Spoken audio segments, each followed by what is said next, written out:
வணக்கம் நண்பர்களே. இன்னைக்கு நாம பார்க்க போற திருக்குறள் நம்ம சோசியல் லைஃப்க்கு ரொம்பவே அவசியமான ஒன்று. துன்னியார் குற்றமும் தூற்றும் மரபினார். இந்த குறள் எதை பத்தி சொல்லுது? மற்றவங்களை பத்தி அவங்க இல்லாத இடத்துல தப்பா பேசுறது எவ்வளவு பெரிய ஆபத்து அப்படிங்கறதை ஒரு குட்டி ஸ்டோரி மூலமா பார்க்கலாம். ஒரு ஊர்ல 2 பேர் ரொம்ப தீக் ஃப்ரெண்ட்ஸா இருந்தாங்க.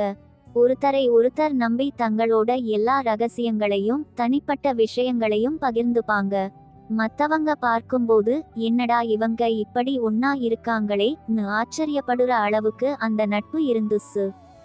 ஆனா ஒரு நாள் ஒரு நண்பன் அங்கிருந்து போனதுக்கப்புறம் இன்னொரு நண்பன் அங்கிருந்த மத்தவங்க கிட்ட தன் பிறண்டோட குறைகளை பத்தி பேச ஆரம்பிச்சான்.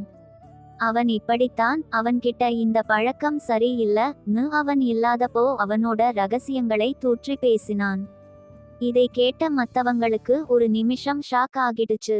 அங்க இருந்தவங்க என்ன நினைச்சாங்க தெரியுமா?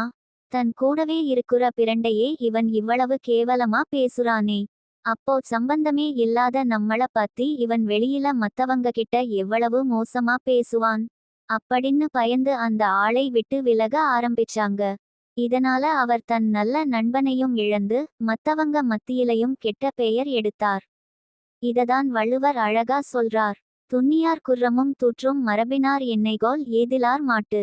தன் நண்பர்களோட குறையையே மத்தவங்க கிட்ட தூற்றி பேசுறவங்க அந்நியர்களை பத்தி எவ்வளவு மோசமா பேசுவாங்க.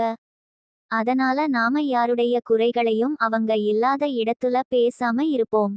இந்த வீடியோ பிடிச்சிருந்தா ஷேர் பண்ணுங்க. நன்றி.